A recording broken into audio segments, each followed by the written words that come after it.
الحمد لله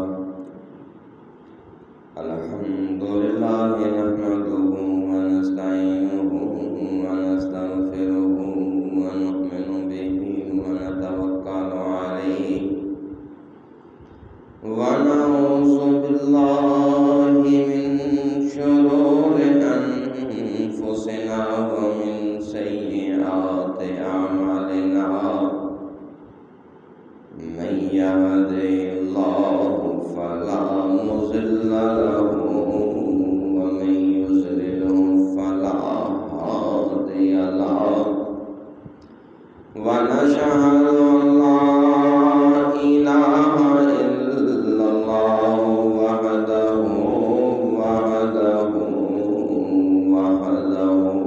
لا شريك له ونشهد أن محمدا عبده ورسوله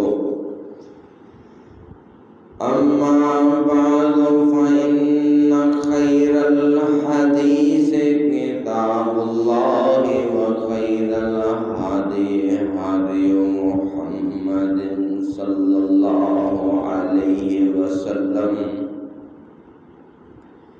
وشر الأمور محدثاتها وكل محدثة بدعة وكل بدعة ضلالة وكل ضلالة في النار. رب اشرح لي صدري ويسر لي أمري واحلل عقدة من لساني يفقهوا قولي. أما بعد فأعوذ بالله السميع العليم من الشيطان الرجيم. بسم الله الرحمن الرحيم. كيف يهدي الله قوما كفروا بعد إيمانهم وشهدوا أن الرسول حق وجاءهم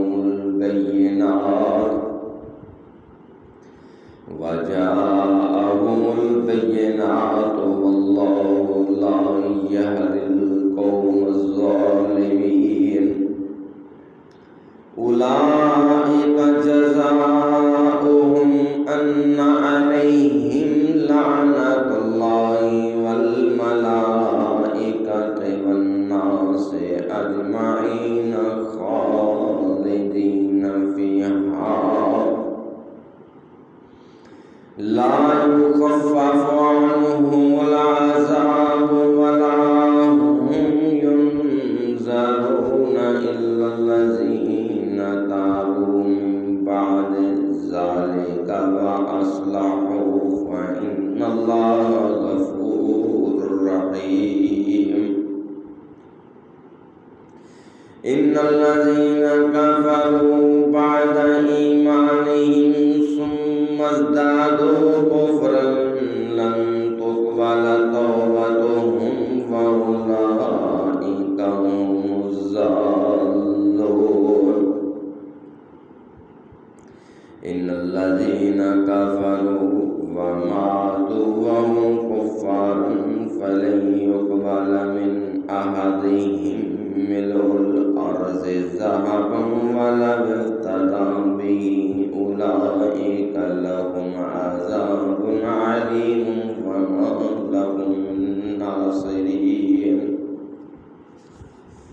صدق الله مولانا العظيم وصدق رسوله النبي الكريم وأنا على ذلك من الشاهدين والشاكرين والحمد لله رب العالمين. تیسرا سپارہ اور سورہ آل عمران کے 9ویں رکوع کی چند آیات.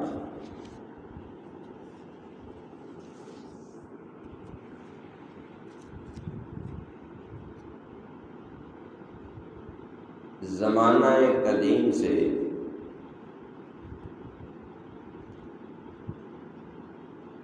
مسلمانوں میں مختلف طبقات اسلام ہی کے نام پر معرض وجود میں آئے۔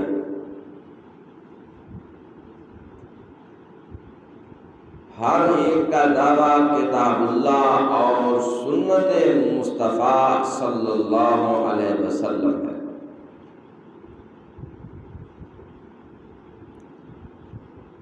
اور کئی مسائل پر ان طبقات کا آپس میں اختلاف رہا ہے اور آج بھی ہے۔ علماء کرام اس پر بحث کرتے رہے ہیں اور آج بھی ایسے موضوعات جو اختلافی ہیں زیر بحث ہیں۔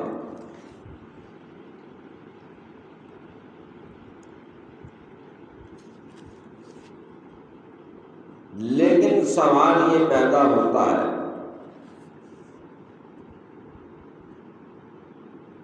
کہ کیا مسائل کے اختلاف کی بنیاد پر ایک طبقہ دوسرے کو کافر قرار دے سکتا ہے؟ کتاب اللہ اور سنت مصطفیٰ صلی اللہ علیہ وسلم کی تعلیمات کیا ہیں؟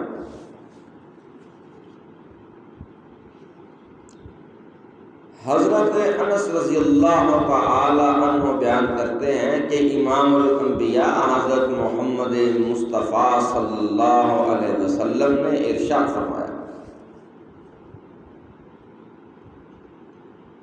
کہ لوگوں ثلاث من اصل الایمان، تین چیزیں اسلام کی اصل، اس کی بنیاد، اس کی اساس ہیں۔ ان میں سب سے پہلی چیز الکف عمن قال لا الہ الا اللہ۔ سب سے پہلی بنیادی بات یہ ہے کہ جس شخص نے لا الہ الا اللہ کا اقرار کر لیا، تم اس سے اپنے ہاتھ کو بھی روک لینا اور اپنی زبان کو بھی روک کے رکھنا۔ لا تکفرہ بذنب ولا تخرجہ من الاسلام بعمل۔ اس شخص کے کسی گناہ، کسی جرم کے سبب اسے کافر قرار نہ دینا اور اس کے کسی عمل کی بدولت اسے اسلام سے خارج نہ کرنا۔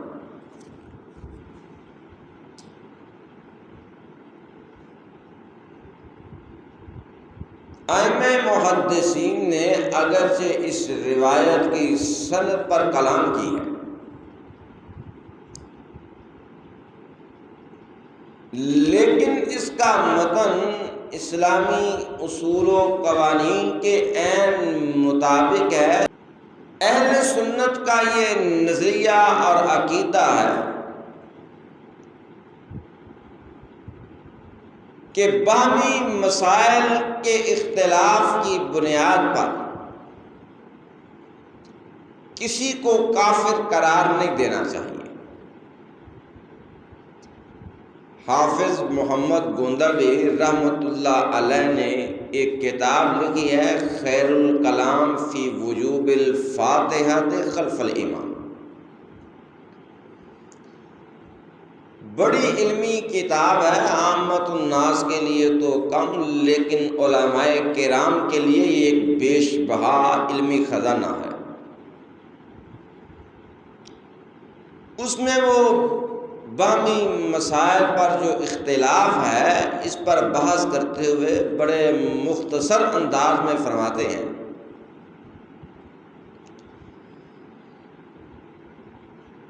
کہ ہمارا آپس میں طبقاتی اختلاف، اس کی دو وجوہات ہیں۔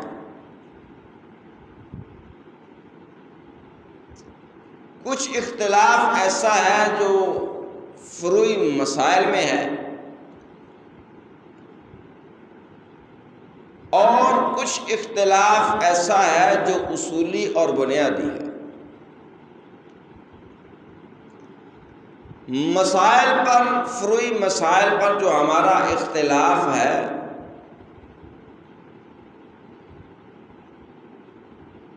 اس کی بنیاد پر کسی کو کافر قرار نہیں دیا جا سکتا۔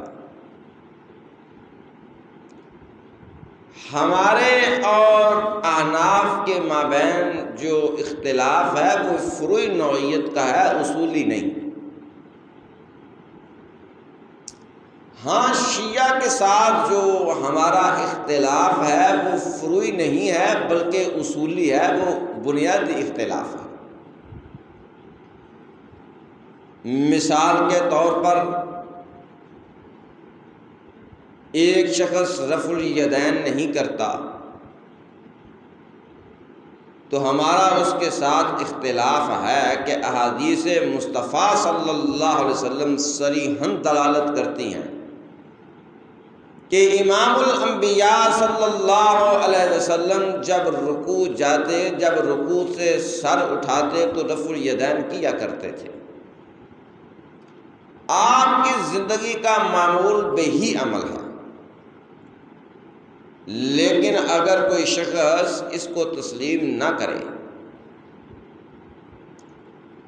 اور وہ کہے کہ میری تحقیق کے مطابق رفع الیدین کا نہ کرنا سنت مصطفیٰ صلی اللہ علیہ وسلم ہے، تو یہ باہمی جو اختلاف ہے یہ فروعی نوعیت کا اختلاف ہے، اس پر کفر و اسلام کی بات نہیں آئے گی۔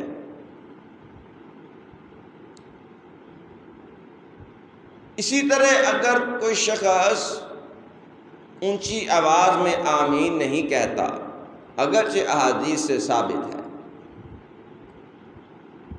صحابہ کرام رضوان اللہ علیہم اجمعین فرماتے ہیں کہ جس وقت امام الانبیاء صلی اللہ علیہ وسلم قرات کرتے ہوئے وَلَضَّالِّينَ پر پہنچتے تو بلند آواز سے ہم آمین کہتے حتیٰ کہ مسجد گونج اٹھتی۔ لیکن اگر کوئی بلند آواز سے آمین نہیں کہتا، وہ سمجھتا ہے کہ میری تحقیق کے مطابق آمین سری طور پر کہنی چاہیے، تو یہ اختلاف فروعی نوعیت کا ہے، کوئی بنیادی یا اصولی اختلاف نہیں۔ اس کی بنیاد پر ایک دوسرے کو کافر قرار دینا بالکل غلط ہے۔ لیکن جہاں اصولی اور بنیادی اختلاف آ جائے، کیا وہاں کسی کو کافر قرار دیا جا سکتا ہے؟ حافظ محمد گوندوی رحمۃ اللہ علیہ نے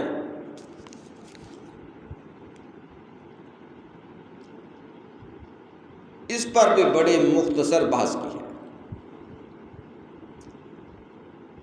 فرماتے ہیں کہ کسی کو کافر قرار دینے کی دو صورتیں ہیں۔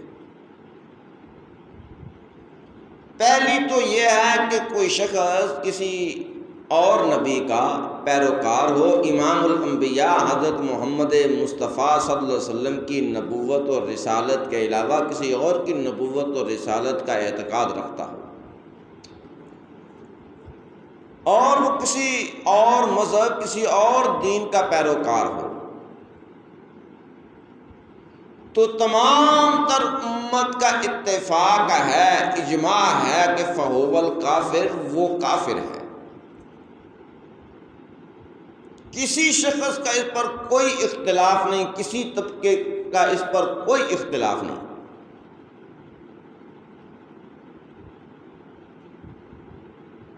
اور دوسری صورت یہ ہے کہ اسلام کے جو اساسی اور بنیادی نظریات و عقائد ہیں، کوئی شخص ان نظریات و عقائد کو اس حیثیت سے تسلیم نہ کرے جو کہ اسلامی احکامات ہیں، مثلا نبوت اور رسالت، توحید، قیامت کا قائم ہونا، میدان محشر میں حساب کتاب کا ہونا، جنت و جہنم کا ہونا، نیک لوگ جنت میں جائیں گے، بد لوگ جہنم رسید ہوں گے، جنہیں اللہ چاہے گا۔ اگر کوئی شخص ان بنیادی نظریات و عقائد پر میں سے کسی ایک پر بھی یقین نہیں رکھتا، یا وہ ان کے بارے میں ایسا عقیدہ اختیار کرتا ہے جو کہ اسلام کی صریح نصوص سے متصادم ہے، تو حافظ صاحب فرماتے ہیں کہ اسے بھی بلا شبہ کافر کہا جائے گا۔ اس کے علاوہ کچھ اسلام کے ایسے احکام ہیں جو تواتر سے ثابت ہیں، اگر ان احکام کو بھی کوئی تسلیم نہیں کرے گا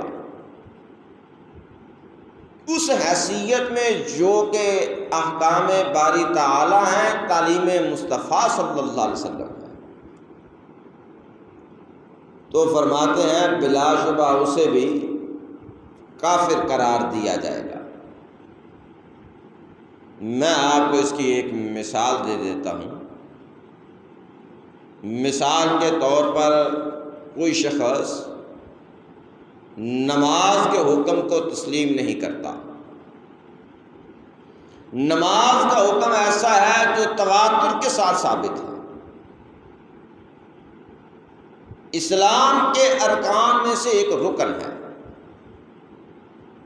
اسے تسلیم نہیں کرتا تو اسے مسلمان نہیں سمجھا جائے گا۔ زکوٰۃ کا حکم تواتر سے ثابت ہے، اگر کوئی شخص حکم زکوٰۃ کو تسلیم نہیں کرتا تو بلا شبہ اسے بھی مسلمان تصور نہیں کیا جائے گا۔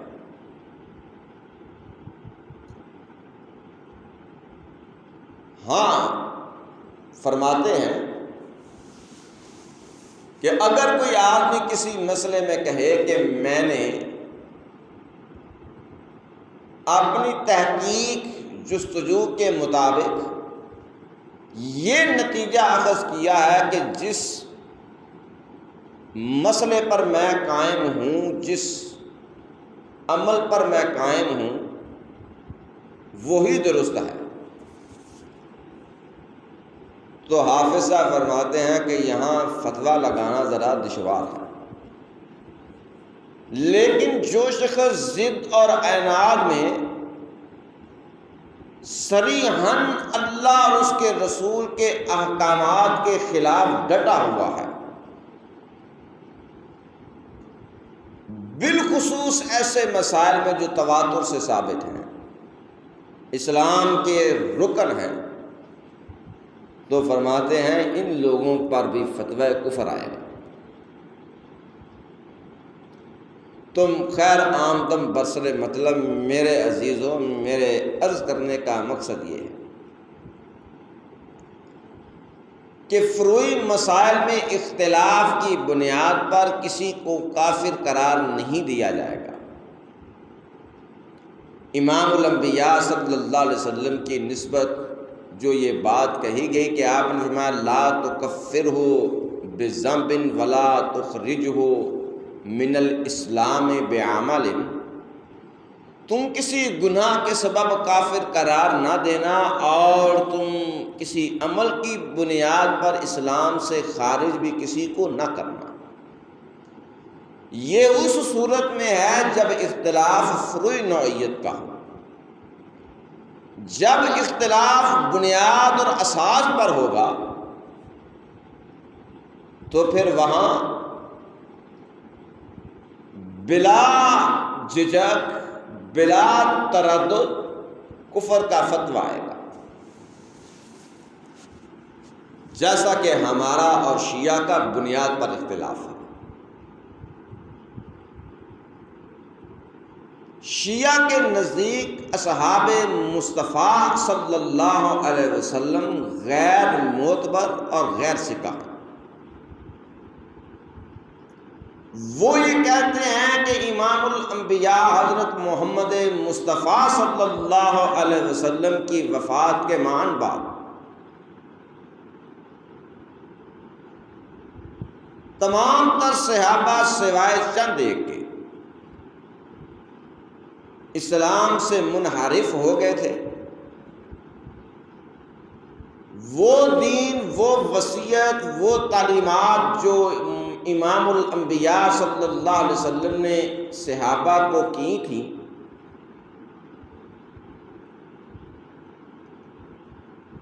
ان سے یکسر منحرف ہوئے۔ وصی رسول اللہ اور اللہ کے پیغمبر نے جو اپنا نامزد جان نشین کیا تھا علی رضی اللہ تعالی عنہ، یہ دنیا کے طالب ہوئے اور انہیں ان کے حق سے محروم کر دیا۔ ابو بکر صدیق رضی اللہ تعالیٰ عنہ انہیں مسند خلافت پر بٹھایا، حق غصب کیا انہوں نے۔ اس لیے یہ صحابہ قابل اعتبار اور قابل حجت نہیں ہیں۔ شیعہ کی بڑی مستند اور معروف حدیث کی کتاب ہے بحار الانوار، محمد باقر مجلسی نے یہ کتاب لکھی ہے، 110 جلدوں میں ہے۔ اس کی جلد نمبر 69 اور صفحہ 138 پر ایک روایت اس نے نقل کی ہے کہ علی بن حسین کے غلام نے ایک دن ان سے پوچھا، تنہائی میں خلوت میں بیٹھے تھے تو ان سے سوال کیا کہ ان دو اصحاب کے بارے میں، ابو بکر اور عمر کے بارے میں آپ کی کیا رائے ہے؟ تو انہوں نے جواب دیا کہ ہما کافران، ابو بکر و عمر یہ دونوں کافر ہیں، ومن احبہما فہو کافر، اور جو ان سے محبت رکھتا ہے وہ بھی کافر ہے۔ یہ شیعہ کی معتبر حدیث کی کتاب میں یہ روایت موجود ہے۔ وہ یہ کہتے ہیں کہ علی بن حسین نے یہ کہا تھا۔ تو میرے عزیزوں، میرے عرض کرنے کا مقصد یہ ہے کہ شیعہ کے ساتھ ہمارا بنیاد پر اختلاف ہے۔ ان کے نزدیک صحابہ کرام رضوان اللہ علیہم اجمعین غیر ثقہ ہیں، غیر معتبر ہیں، جبکہ ہمارے نزدیک تمام تر اہل سنت کا اجماع ہے کہ الصحابہ کلہم عدول، کہ تمام تر صحابہ کرام رضوان اللہ علیہم اجمعین یہ عادل ہیں، یہ قابل حجت ہیں، قابل اعتبار ہیں، معتبر ترین شخصیات ہیں، اور ان پر کسی قسم کی جرح نہیں کی جا سکتی۔ یہ ہر قسم کی جرح و قدح سے بالا تر ہے۔ یہی وجہ ہے کہ محدثین نے صحابہ کرام رضوان اللہ علیہم اجمعین پر جرح نہیں کی، بلکہ جرح کا معیار، اس کے قواعد و ضوابط وہ تابعین سے شروع ہوئے ہیں۔ تابعی پر جرح اور بحث ہو سکتی ہے، صحابی پر نہیں۔ ہمارے لیے کتاب اللہ اور سنت مصطفیٰ صلی اللہ علیہ وسلم کا بنیادی ذریعہ وہ اصحاب مصطفیٰ ہیں صلی اللہ علیہ وسلم۔ تو میرے عزیزو، ذرا اس بات پر غور کیجیے گا کہ جس ذریعے سے ہمیں دین پہنچا ہے وہ بنیادی ذریعہ تو صحابہ ہیں۔ اگر صحابہ کی حیثیت و شخصیت ہی مشکوک ہو جائے تو سارے کا سارا دین مشکوک ہے، پھر قرآن بھی مشکوک ہے، نعوذ باللہ من ذالک۔ پھر یہ جو حدیث کی کتابیں ہم لیے پھرتے ہیں یہ بھی سب مشکوک ہیں، اس لیے کہ ان صحابہ ہی سے تو ہمیں ملی ہیں۔ جب صحابہ کی ذات مشکوک ہو گئی تو پھر سارا دین غیر معتبر مشکوک ٹھہرا۔ پھر ہمیں کوئی اور ذریعہ تلاش کرنا پڑے گا کہ جس ذریعے سے ہم امام الانبیاء صلی اللہ علیہ وسلم کی تعلیمات جو کہ اللہ تبارک و تعالی نے ان پہ نازل فرمائی تھی وہ حاصل کر سکیں۔ پھر وہ کہتے ہیں وہ ہمارے ائمہ ہیں، ہمارے اماموں کے پاس ہے۔ تو میرے عرض کرنے کا مقصد یہ ہے کہ یہ بنیادی اختلاف ہے، بنیادی۔ صحابہ کو معتبر مانے تو پھر ان کا مذہب ختم ہو جاتا ہے، اگر صحابہ کرام کو غیر معتبر مانے تو پھر یہ قرآن بھی مشکوک، یہ احادیث بھی مشکوک ہے، ہمارا مذہب ختم ہو جاتا ہے۔ یہاں کوئی درمیانہ راستہ نہیں ہے، یہ تو بڑی کلیئر کٹ بات ہے کہ ایک ہی طرف ہونا پڑے گا، یا ادھر یا ادھر۔ علامہ احسان الہی ظہیر رحمۃ اللہ علیہ نے ایک کتاب لکھی ہے الشیعۃ والسنہ۔ شیعت کے موضوع پر انہوں نے 4 کتابیں لکھی ہیں: الشیعۃ والقرآن، الشیعۃ واہل البیت، الشیعۃ والتشیع، الشیعۃ والسنہ۔ اس میں بعض دلائل انہوں نے اس بات کو بیان کیا کہ 4 صدی تک تمام تر شیعہ کے علماء، محدثین، فقہاء، ائمہ یہی عقیدہ رکھتے رہے اور اس ہی کی دعوت و تبلیغ کرتے رہے کہ قرآن تحریف شدہ ہے، یہ صحابہ نے بدل دیا تھا۔ 4 صدی بعد کچھ لوگوں نے جب دیکھا کہ اس پر بہت زیادہ طعن و تشنیع ہوتی ہے کہ یہ تو قرآن کو نہیں مانتے اور ہمیں اپنے مشن میں مصائب کا سامنا ہے، ہمارے لیے یہ بات رکاوٹ بنتی ہے، تو انہوں نے پھر ایک نیا رخ اختیار کیا، پینتڑا بدلا اور کہا نہیں ہم اس قرآن کو مانتے ہیں، ہمارے لیے بھی یہی قرآن ہے۔ لیکن علامہ صاحب فرماتے ہیں کہ یہ انہوں نے تقیۃً کہا ہے، ان کا یہ نفاق ہے، اس لیے کہ اگر یہ بات یہ کہیں کہ ہم اسی قرآن کو مانتے ہیں تو پھر 4 صدی تک جو ان کے امام، محدث، فقیہ، علماء ہوئے ہیں، جو عقیدہ رکھتے تھے کہ قرآن تحریف شدہ ہے، صحابہ نے بدل دیا تھا اور صحابہ دین سے پھر گئے تھے، وہ سارے کے سارے امام، محدث، فقیہ سبھی غیر معتبر ٹھہرتے ہیں، اس لیے کہ ان کا تو عقیدہ غلط تھا، وہ قرآن کی تحریف کے قائل تھے، وہ صحابہ کرام رضوان اللہ علیہم اجمعین کو غیر معتبر سمجھتے تھے۔ تو جب 4 صدی تک کے سبھی علماء، فقہاء غیر معتبر ٹھہرے تو پھر شیعہ مذہب کا وجود ختم ہو گیا۔ جو روایات یہ پیش کرتے ہیں اور جس مذہب کا یہ پرچار کر رہے ہیں وہ انہی ائمہ، محدثین، محققین اور فقہاء سے تو انہیں ملا ہے۔ جب 4 صدی تک کے سبھی فقہاء اور امام وہ سبھی کے سبھی غیر معتبر ٹھہرے تو شیعہ مذہب کا وجود ختم ہو گیا۔ اس لیے وہ فرماتے ہیں کہ جب تک یہ لوگ اعلانیہ طور پر اپنے باطل نظریات و عقائد سے تائب نہیں ہوتے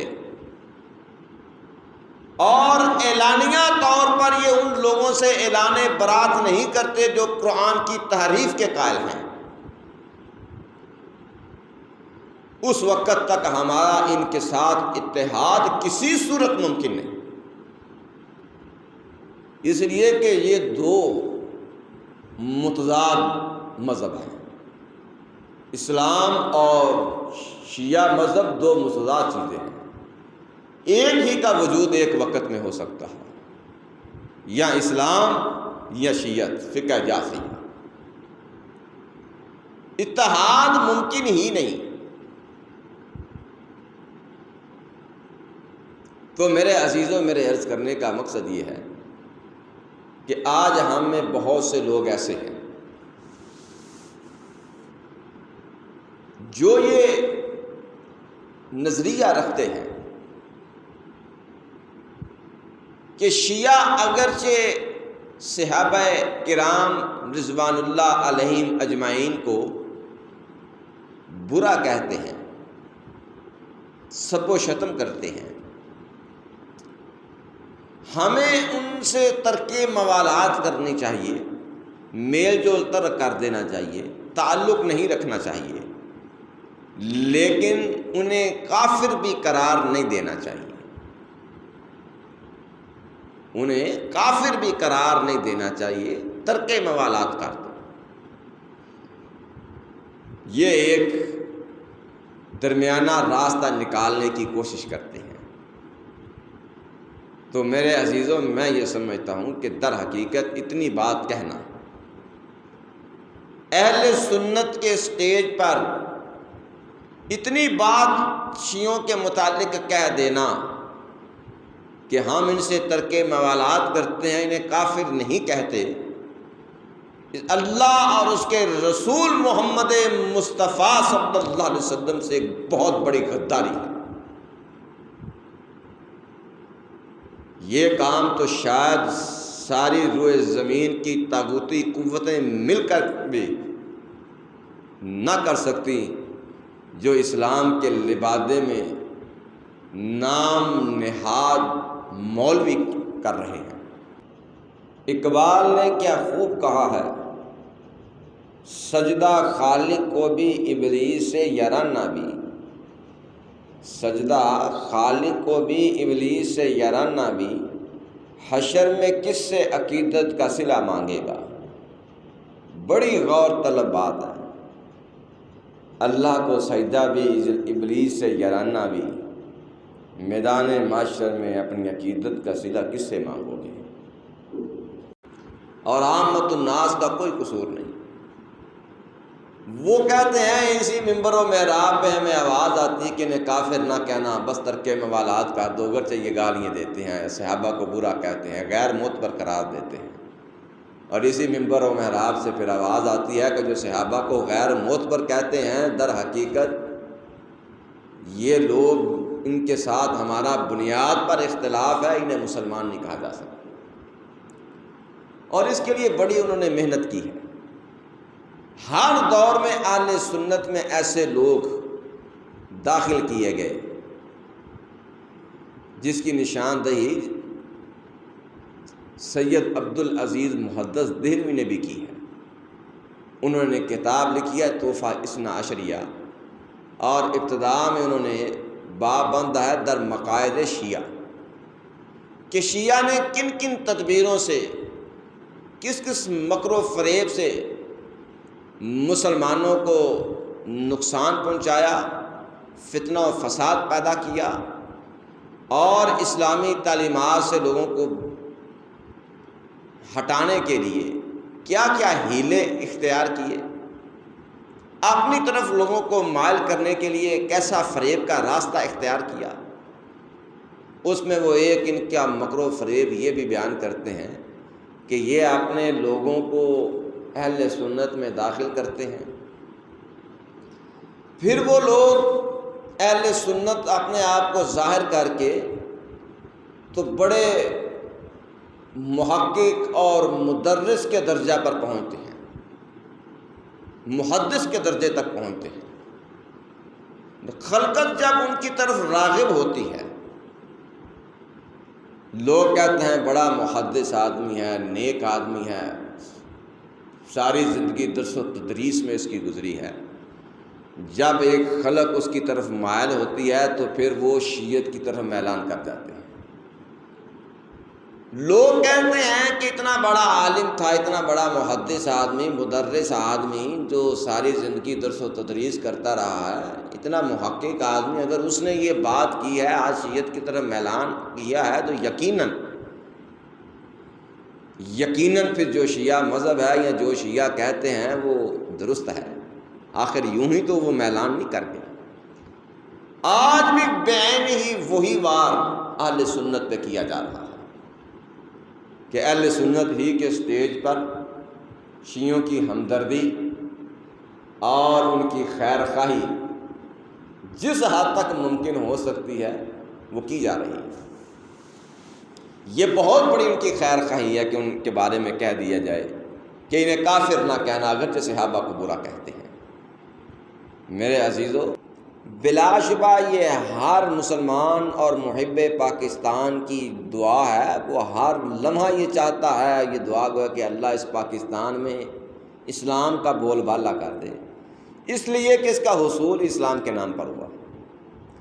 لیکن میرے عزیزو، آپ کیا سمجھتے ہیں کہ اگر یہاں پر اسلام کا نفاذ کیا جائے تو یہ اہل تشیع اس بات کو گوارا کریں گے کہ ٹھیک ہے اسلام نافذ ہو رہا ہے تو ٹھیک ہے ہم ان کا ساتھ دیتے ہیں؟ قطعاً ایسا نہیں ہوگا، قطعاً یہ ایسا نہیں کریں گے۔ آپ ان سے ہمدردیوں کی بات کرتے ہیں، بلکہ ان کے اس وقت میں ان کا بغض و عداوت کھل کر سامنے آ جائے گا۔ سن 1986 میں جب شریعت بل پیش کیا گیا تو پاکستان کے شیعہ کی طرف سے باقاعدہ جو پریس کانفرنس کی گئی اور موقف پیش کیا گیا، انہوں نے کہا کہ اگر یہ شریعت بل منظور ہوا تو ہم اس کی بھرپور مذمت کریں گے، مزاحمت کریں گے، اپنی جانیں قربان کرنے سے بھی گریز نہیں کریں گے۔ کھلم کھلا انہوں نے دھمکی دی۔ جنگ اخبار میں ان کے یہ بیانات شائع ہوئے۔ تو میرے عزیزو، آپ کس خام خیالی میں پھرتے ہیں کہ ان سے بھائی چارہ ہوگا؟ میرے عزیزو، ہمارا ان کا اختلاف بنیادی اور اصولی اختلاف ہے، اور جب بنیاد پر اختلاف آئے گا تو پھر بلا شبہ اسے کافر کہا جائے گا۔ اب سوال یہ پیدا ہوتا ہے کہ کیا یہ کفر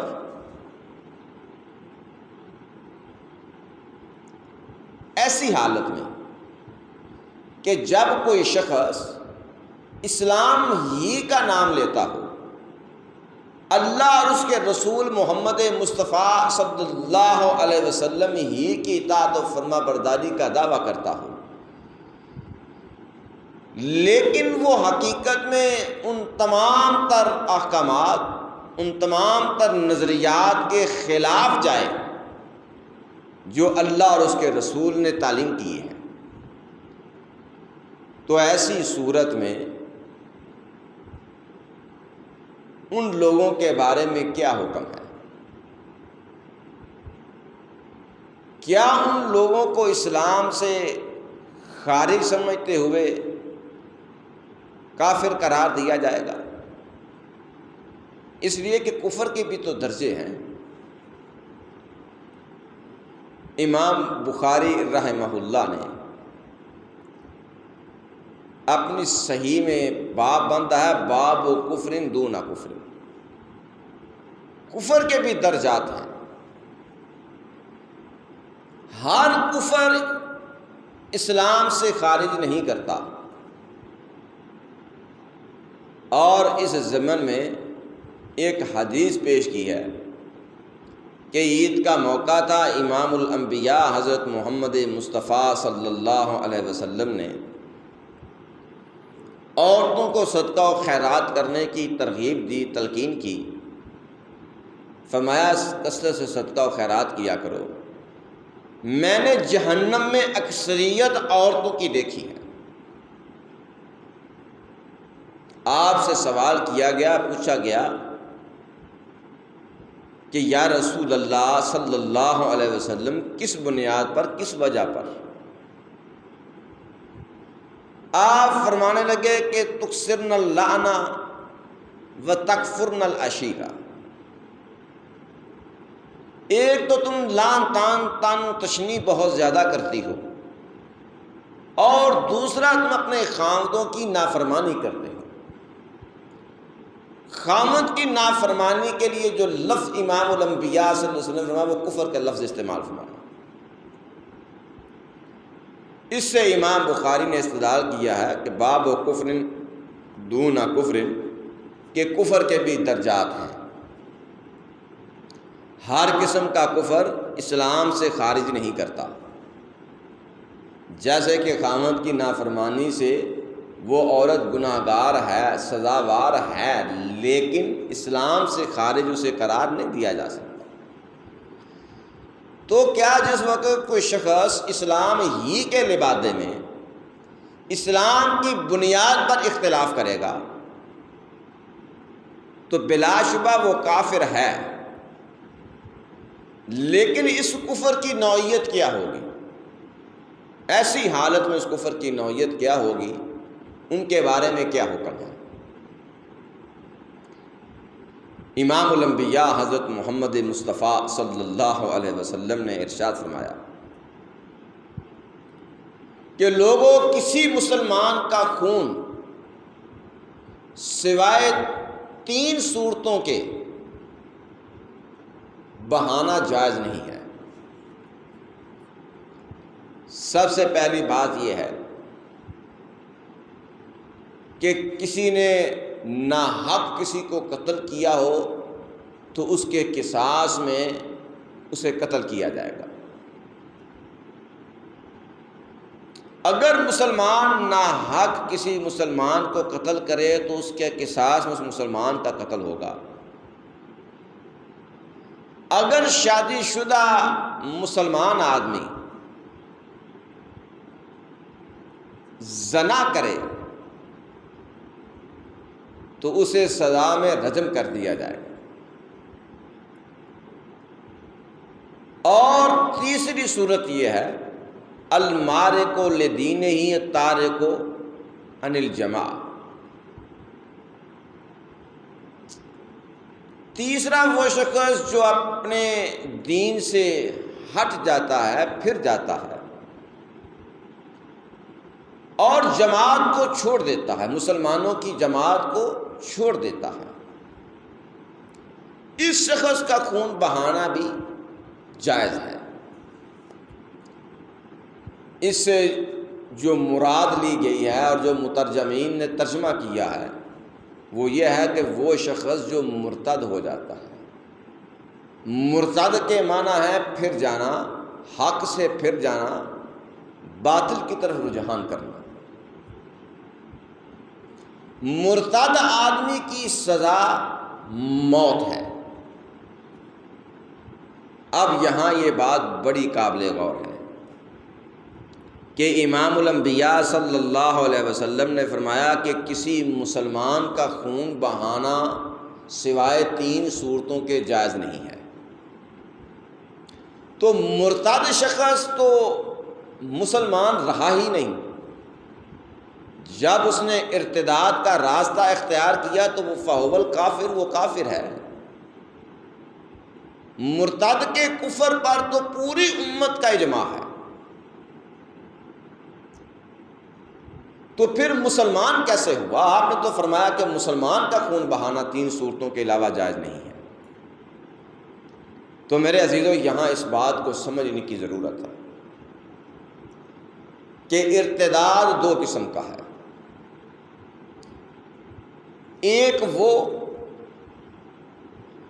کہ کوئی شخص مسلمان تھا اور پھر وہ اسلام سے پھرا اور کسی اور مذہب میں چلا گیا، مثلا یہودی ہو گیا، عیسائی ہو گیا، ہندو ہو گیا، پارسی ہو گیا، الی ھذا القیاس کسی اور مذہب کا پیروکار ہو گیا، یہ بھی ارتداد کی ایک صورت ہے کہ وہ مرتد ہوا ہے۔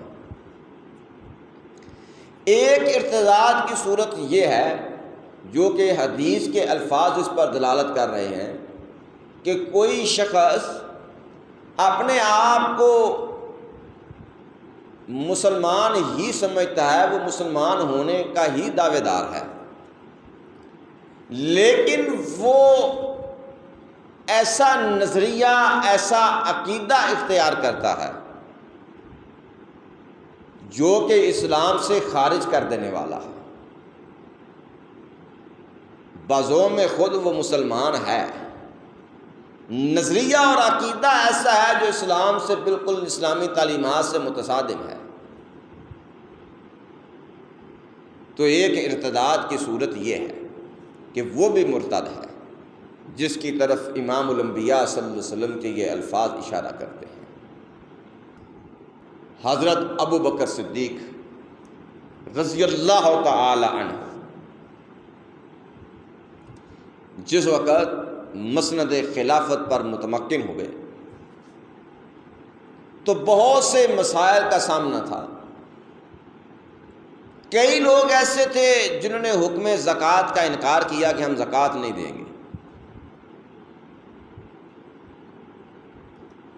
حضرت ابو بکر صدیق رضی اللہ تعالی عنہ انہوں نے اس بات کا اعلان کیا کہ میں ان کے خلاف جنگ کروں گا۔ حضرت عمر فاروق رضی اللہ تعالی عنہ اس پر مباحثہ کرتے ہیں کہ کیف تقاتل الناس وهم یقولون لا الہ الا اللہ۔ اے ابو بکر صدیق رضی اللہ تعالی عنہ، آپ ان لوگوں سے کیسے لڑیں گے جو کلمہ توحید پڑھتے ہیں، امام الانبیاء حضرت محمد مصطفیٰ صلی اللہ علیہ وسلم کی رسالت کو تسلیم کرتے ہیں، نماز پڑھتے ہیں؟ اگر حکم زکوٰۃ کو تسلیم نہیں کرتے تو وہ اللہ اور رسول پر تو یقین اور ایمان کے دعوے دار ہیں، اپنے آپ کو وہ مسلمان تصور کرتے ہیں، کیف تقاتل الناس، آپ ان سے قتال کیسے کر سکتے ہیں؟ لیکن حضرت ابوبکر صدیق رضی اللہ تعالیٰ عنہ مصر تھے کہ خدا کی قسم، جب تک میں ان سے وہ بھیڑ کا بچہ بھی وصول نہ کر لوں جو زکوٰۃ کی مد میں آتا ہے، تو اس وقت تک ابوبکر صدیق اپنی تلوار نہیں رکھے گا۔ یا یہ لوگ راہ راست پر آئیں گے یا پھر ان کے ساتھ جنگ ہوگی۔ تو میرے عزیزوں، میرے عرض کرنے کا مقصد یہ ہے کہ جس وقت کوئی اسلام کی بنیاد پر اختلاف کرے گا، اسلام کے متواتر حکم کا انکار کرے گا، فَهُوَ الْمُرْتَدُ، وہ مرتد کے حکم میں آئے گا، اور مرتد کے لیے صرف اور صرف اس کی یہی سزا ہے کہ اسے قتل کیا جائے گا، یا وہ توبہ کرے گا یا قتل کیا ہوگا۔ اللہ جل شانہ نے بھی اس کی طرف اشارہ کیا ہے اور ایمان والوں کو مخاطب کرتے ہوئے فرمایا کہ یا ایھا الذین آمنوا من یرتد منکم عن دینہ فسوف یأتی اللہ بقوم یحبهم ویحبونہ، یا ایھا الذین آمنوا من یرتد منکم عن دینہ فسوف یأتی اللہ بقوم یحبهم ویحبونہ۔ اے میری ذات پہ یقین رکھنے والوں، میرے پیغمبر محمد مصطفیٰ صلی اللہ علیہ وسلم کی رسالت کو تسلیم کرنے والوں، من یرتد منکم عن دینہ، جو کوئی بھی تم میں سے اپنے دین سے پھرے گا، فسوف یأتی اللہ بقوم یحبهم ویحبونہ، تو یقیناً اللہ ایسی قوم کو لائے گا، یحبہم، کہ وہ ان سے محبت رکھتا ہوگا، ویحبونہ، اور وہ اپنے اللہ سے محبت رکھتے ہیں۔ اذلۃ علی المؤمنین، یہ مومنوں کے لیے تو بڑے نرم خو ہوں گے، اعزۃ علی الکافرین، اور کافروں کے مقابلے میں یہ سخت گیر ہوں گے۔ یجاہدون فی سبیل اللہ ولا یخافون لومۃ لائم، یہ اللہ کی راہ میں جہاد کریں گے اور کسی بھی ملامت کرنے والے کی ملامت کی کچھ بھی پرواہ نہیں کریں گے۔ ذالک فضل اللہ یؤتیہ من یشاء، ذالک فضل اللہ یؤتیہ من یشاء، او لوگو یہ تمہارے اللہ کا فضل ہے، ذالک فضل اللہ یہ اللہ کا فضل ہے، یؤتیہ من یشاء جسے اللہ چاہتا ہے عطا کرتا ہے، واللہ واسع علیم اور اللہ بڑی وسعت والا ہر چیز کا علم رکھنے والا ہے۔ تو میرے عزیزو، امام الانبیاء حضرت محمد مصطفیٰ صلی اللہ علیہ وسلم کی وفات کے بعد جب بہت سے قبائل اسلام سے پھر گئے، مرتد ہو گئے، تو ایسے وقت میں خالق کائنات نے پھر جن لوگوں کو اس فتنے کی سرکوبی کے لیے منتخب کیا، متعین کیا، وہ حضرت ابوبکر صدیق تھے، وہ عمر فاروق تھے، وہ عثمان ذو النورین تھے، وہ علی رضی اللہ تعالی عنہ تھے، وہ تمام تر صحابہ کرام تھے۔ اور اللہ جل شانہ فرماتے ہیں کہ اللہ ان سے محبت رکھتا ہے اور یہ اپنے اللہ سے محبت رکھنے والے ہیں۔ ان اصحاب مصطفیٰ کی یہی شان ہے کہ یہ مومنوں کے حق میں بڑے نرم ہیں، مہربان ہیں، کافروں کے مقابلے میں یہ بڑے سخت ہیں۔ اللہ جل شانہ قرآن کریم میں دوسرے مقام پر ارشاد فرماتے ہیں نا کہ محمد رسول اللہ والذین معہ اشداء علی الکفار رحماء بینہم، محمد اللہ کے رسول ہیں صلی اللہ علیہ وسلم، اور جو ان کے ساتھی ہیں یہ کافروں کے لیے انتہائی سخت ہیں اور مومنوں کے لیے انتہائی مشفق و مہربان ہیں۔ تو یہی صفت خالق کائنات یہاں فرماتے ہیں کہ جنہیں اللہ لائے گا ان مرتد لوگوں کی سرکوبی کے لیے، وہ ایسے لوگ ہوں گے جن سے اللہ محبت کرتا ہوگا اور وہ اپنے اللہ سے محبت کرتے ہوں گے۔ ان کی یہ صفت ہوگی کہ مومنوں کے لیے وہ نرم ہوں گے اور کافروں کے لیے سخت ہوں گے، اللہ کی راہ میں وہ لڑنے والے ہوں گے، کسی ملامت کرنے والے کی ملامت کی وہ پرواہ نہیں کریں گے۔ تو میرے عزیزوں کو حضرت ابوبکر صدیق رضی اللہ تعالی عنہ کا دور خلافت تھا، اور وہ خالق کائنات کی مشیت، اللہ کے انتخاب تھا۔ اللہ تبارک و تعالی نے حضرت ابوبکر صدیق اور صحابہ مصطفیٰ صلی اللہ علیہ وسلم کو منتخب کیا تھا کہ جو ان مرتدین کا خاتمہ کریں گے، ان کی سرکوبی کریں گے۔ اللہ جل شانہ نے قرآن کریم میں ارتداد کی اس صورت کا تذکرہ کیا اور فرمایا کہ میرے پیغمبر محمد مصطفیٰ صلی اللہ علیہ وسلم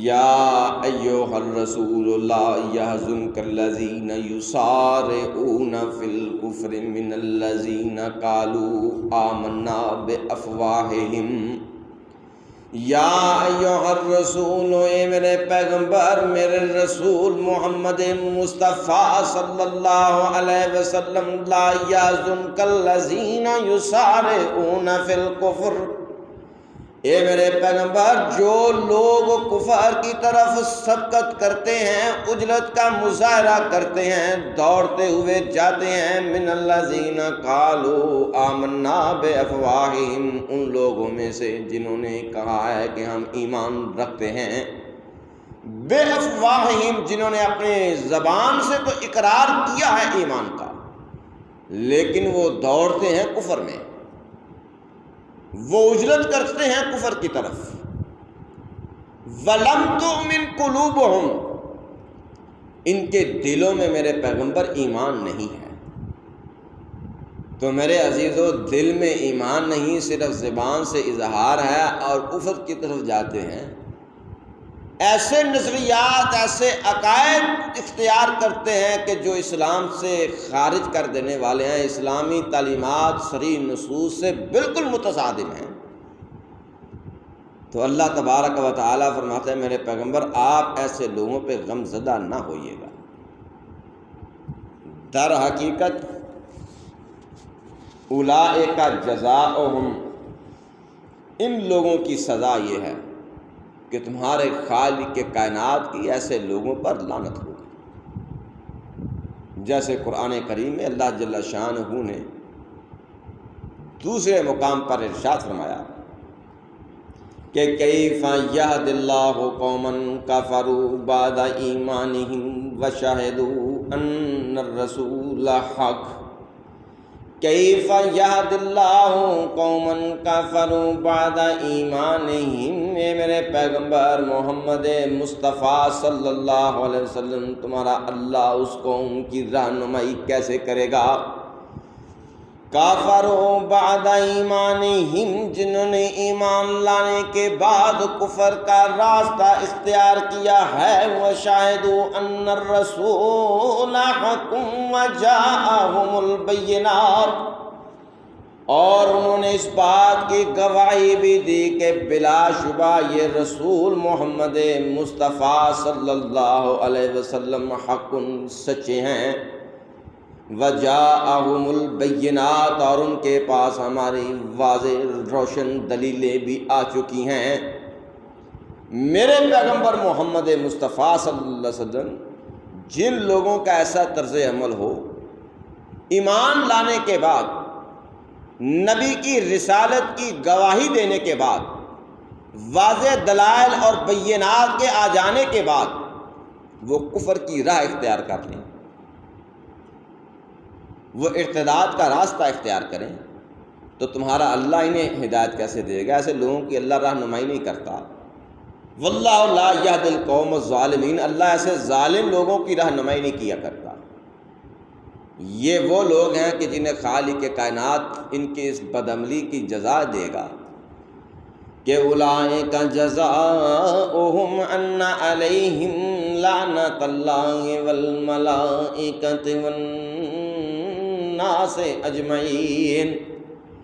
اولئک جزاؤہم، اے میرے پیغمبر ان لوگوں کی جزا یہ ہے کہ ان علیہم لعنت اللہ، کے بلا شبہ ان پر تمہارے اللہ کی لعنت ہے، والملائکۃ، اور تمام تر فرشتے ان پہ لعنت کرتے ہیں، والناس اجمعین خالدین فیہا لا یخفف عنہم العذاب۔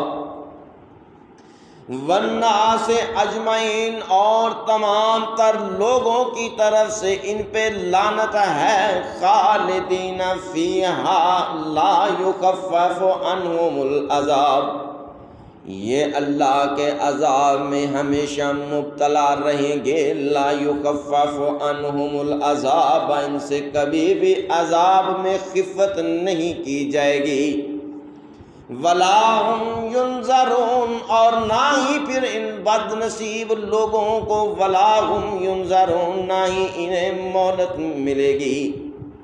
میرے پیغمبر ان لوگوں کی جزا یہ ہے، اس بدعملی کا نتیجہ یہ ہے کہ ان پر اللہ بھی لعنت کرتا ہے، فرشتے بھی لعنت کرتے ہیں، لوگ بھی لعنت کرتے ہیں، اور ان میں اللہ ایسا عذاب دے گا جس میں کبھی خفت نہیں آئے گی، کمی نہیں آئے گی،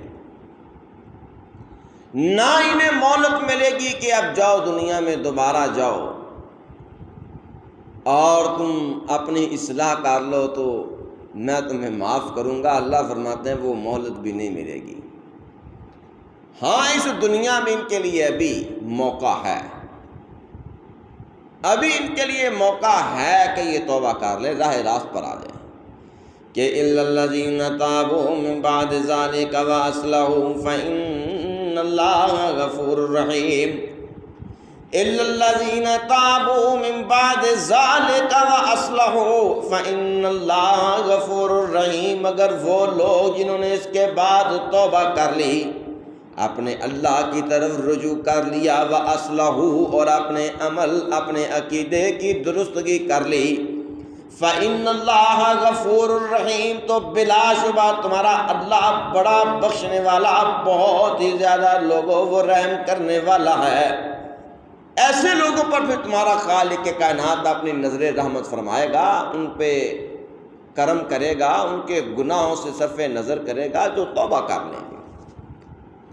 توبہ نہیں کریں گے تو اسی حالت میں موت آ گئی تو یقین جانو پھر خالق کائنات ارشاد فرماتے ہیں کہ ان الذین کفروا وماتوا وهم کفار فلن يقبل من احدهم ملء الارض ذهبا ان الذین کفروا وماتوا وهم کفار فلن يقبل من احدهم ملء الارض ذهبا۔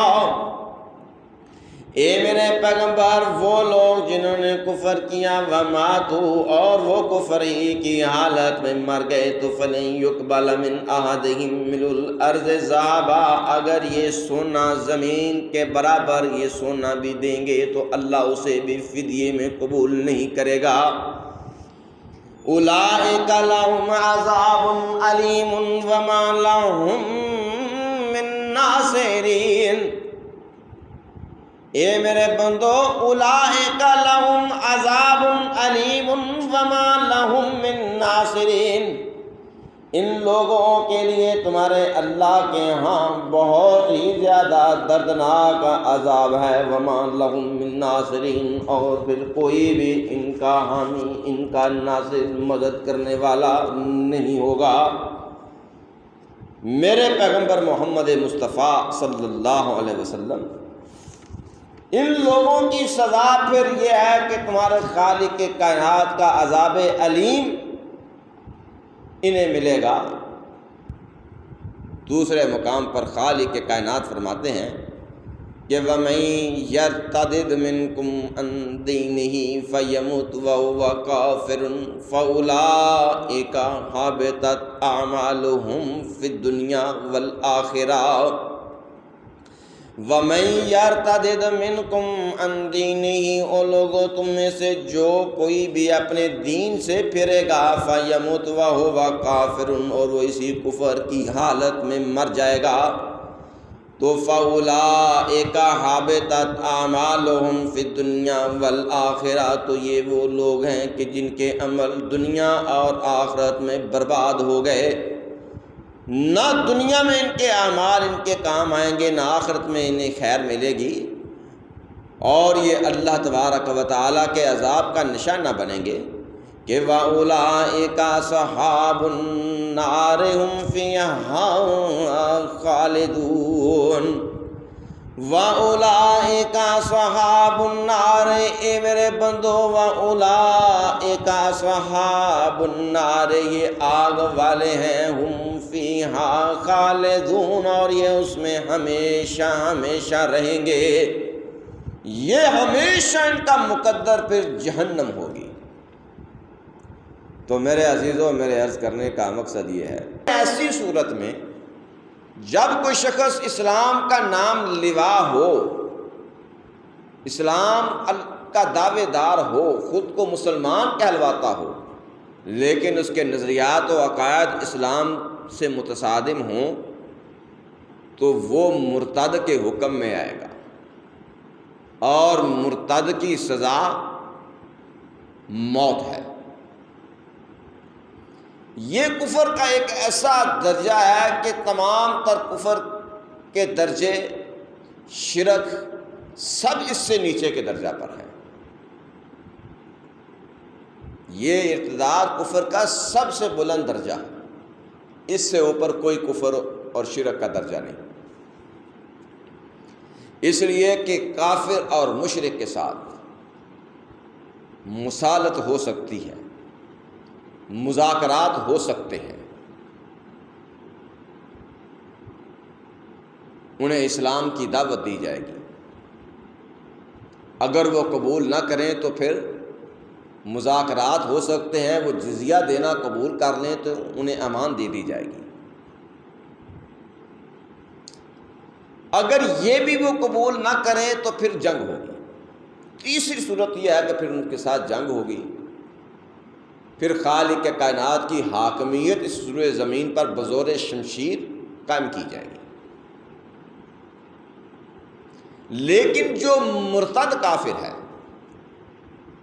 ان کے ساتھ مذاکرات نہیں ہوتے، ان کے ساتھ مصالحت نہیں ہو سکتی، ان کے لیے صرف دو آپشن ہیں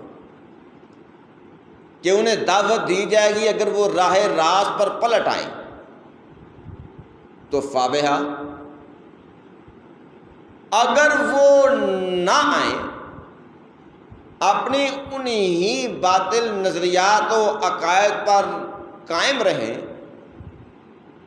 تو پھر ان کی سزا موت ہوگی، ان کے ساتھ مصالحت نہیں ہوگی۔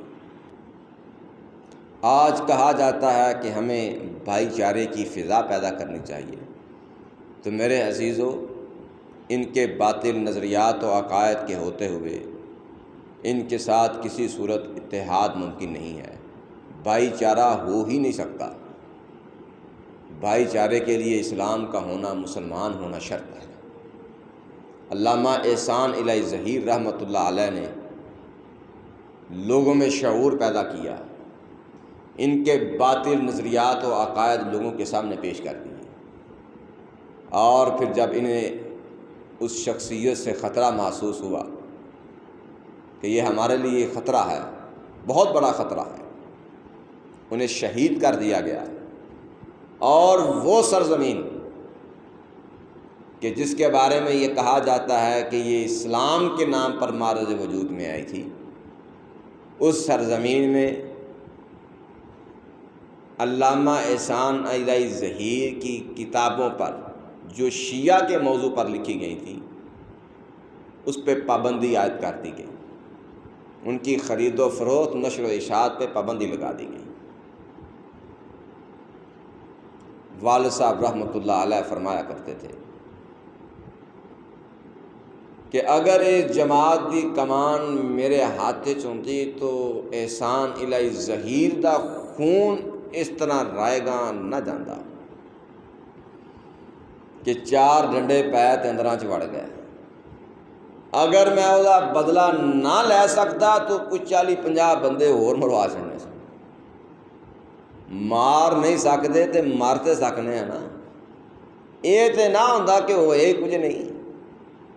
تو میرے عزیزوں، میرے عرض کرنے کا مقصد یہ ہے کہ ایسی شخصیات جنہوں نے حق و صداقت کا علم بلند کیا، ہر دور میں انہیں مشکلات و مصائب کا سامنا رہا۔ مزید انشاءاللہ آئندہ سے واخر دعوانا الحمدللہ۔